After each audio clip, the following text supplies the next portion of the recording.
everyone. Today I'll be sharing a video of class 12th English book Flamingo chapter number 1 the last lesson, okay, by Alphonse Daudet. So I'll be sharing the summary of the chapter. Franz had not prepared his lesson. So a crowd in front of the bulletin board, okay. So main character is Franz and his teacher M. Hamel.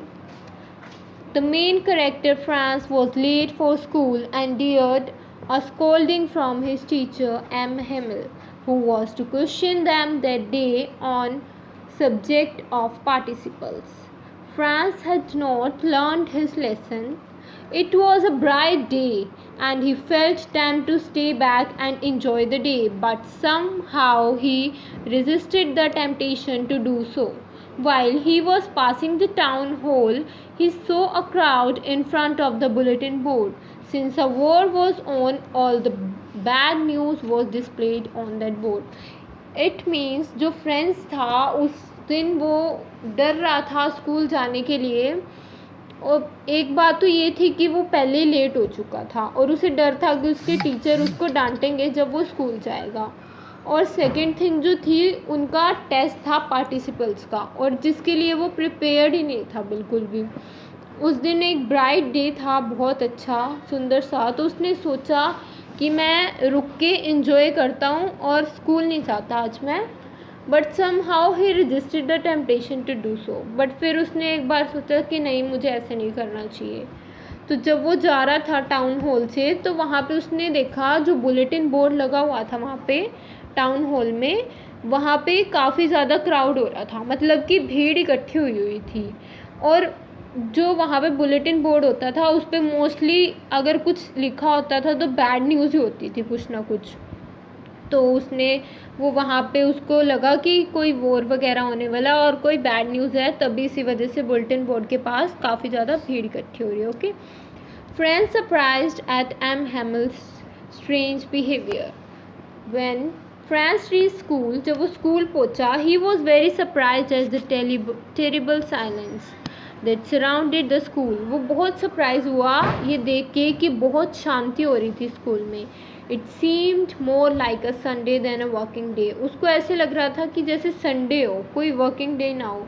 His friends were in the class and he had to enter the class in front of everyone. उसके सारे friends class में already पहुंच चुके थे। मैंने बताया था starting में कि वो लेट हो गया था, तो उसको सबके सामने क्लास एंटर करनी थी उस time. He was surprise that instead of scolding him, his teacher M. Hamel was kind to him and told him to take his seat. उसको सरप्राइज़ फील हुआ जब उसके टीचर ने उसको बिना डांटे बोल दिया कि जाके बैठो और अपनी सीट पे चुपचाप, ठीक है। तो उसको लगा था कि मुझे जाके डांट पड़ेगी, पर ऐसा कुछ हुआ नहीं था। उस दिन सब कुछ अलग था स्कूल का, बिल्कुल सब जैसे पहले होता था कि वहाँ पे बेंच की आवाज़ आ रही थी खड़कने की, बच्चों का शोर, टीचर की आवाज़ें, टीचर की डांटने की आवाज़, और जो उसका टीचर था वो भी आज थोड़ा अलग बिहेवियर हो गया था उसका। वो उनको मतलब इतना नहीं डांटा जैसे वो हर बार डांटते थे उनको। तो it was something different, it was not as useful. Friends noticed many unusual things at school. उसने काफ़ी कुछ चेंजेस देखे उस टाइम पे। After Franz had settled down, he noticed that the teacher was wearing his beautiful green coat. उसने notice किया कि उसके टीचर ने बहुत एक ब्यूटीफुल ग्रीन कोट डाला हुआ था। His frilled shirt डाली हुई थी, and his little black silk cap with embroidery on it, और कैप डाली हुई थी अपनी। This attire was usually worn by him only on inspection or prize day. ये जो उसका लुक था उसके सर का, वो मोस्टली तब होता था जब या तो स्कूल में प्राइज़ डिस्ट्रीब्यूशन होनी होती थी या फिर इंस्पेक्शन वगैरह होनी होती थी, तब वो ऐसा गेटअप लेके आते थे, ठीक है। The atmosphere that day was very serious. उस दिन जो एटमोसफेयर था काफ़ी ज़्यादा सीरियस लग रहा था। एंड वो surprised him the most was that the village elders were sitting on the last benches in the class. Everyone looked sad. Okay, जो उसने नोटिस किया कि उसके जो विलेज के लोग हैं बड़े बड़े, वो पीछे बैठे थे वहाँ पे बेंचेस पे, और हर कोई सैड लग रहा था उस दिन. Suddenly the teacher mounted on his chair and announced that it was their last French lesson. और एकदम से सडनली उनके टीचर ने बताया कि ये उनका लास्ट लेसन है फ्रेंच की क्लास का. As the order had come from Berlin that only German was to be taught.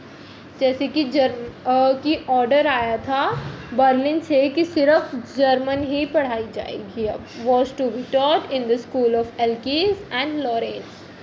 एल्केज और Lauren, you should know about this name, things are very important, कि इनके स्कूल्स में सिर्फ जर्मन ही पढ़ाई जाएगी. और ये ऑर्डर कहाँ से आया था? बर्लिन से. Okay, French was shocked to hear this and suddenly his books, which had seemed a burden, became very dear to him. और जो फ्रेंच था उसको शॉक लगा एकदम से जब उसने सुना, और एकदम से सडनली क्या हुआ, उसको अपनी बुक्स जो उसको बर्डन लगा करती थी कभी, वो एकदम से उसको इतने लगाव सा होने लगा एक तरह से उसके साथ. He regretted not having learned his lessons. उसको रिग्रेट हुआ कि मैंने क्यों नहीं किया अपना लेसन लर्न जो मुझे होमवर्क मिला था. Now he understood why the teacher had put on his best clothes and why the villagers were attending the class that day. अब उसको समझ आया था कि अच्छा तो ये रीज़न है कि जो टीचर है वो ऐसे ड्रेसअप हुआ है और जो विलेजर्स हैं वो भी क्लास को अटेंड कर रहे हैं. It was their way of thanking the teacher for his commendable service of 40 years and showing respect to their country, right? जो विलेजेस थे वो इसलिए अटेंड कर रहे थे कि मतलब उनको रिगार्ड्स देने के लिए, थैंक करने के लिए एम हैमिल को. Okay, he also regretted missing the school so often. और उसको रिग्रेट फील हुआ कि मैं काफ़ी बार स्कूल मिस कर देता हूँ. When the class started he heard his name being called out to recite the rules of participles. तो जब क्लास शुरू हुई तो उसको टीचर ने बुलाया रूल्स बताने के लिए पार्टिसिपल्स की, जो कि उनका होमवर्क था, which he was unable to do, but वो कर नहीं पा रहा था, बता नहीं पा रहा था क्योंकि उसने रिवाइज ही नहीं किया था. He felt very disgusted at his failure. The teacher said he wouldn't scold him for he was feeling so bad about it. उसकी टीचर ने बोला कि मैं तुम्हें डांटूंगा नहीं. Right? The teacher said he won't scold him.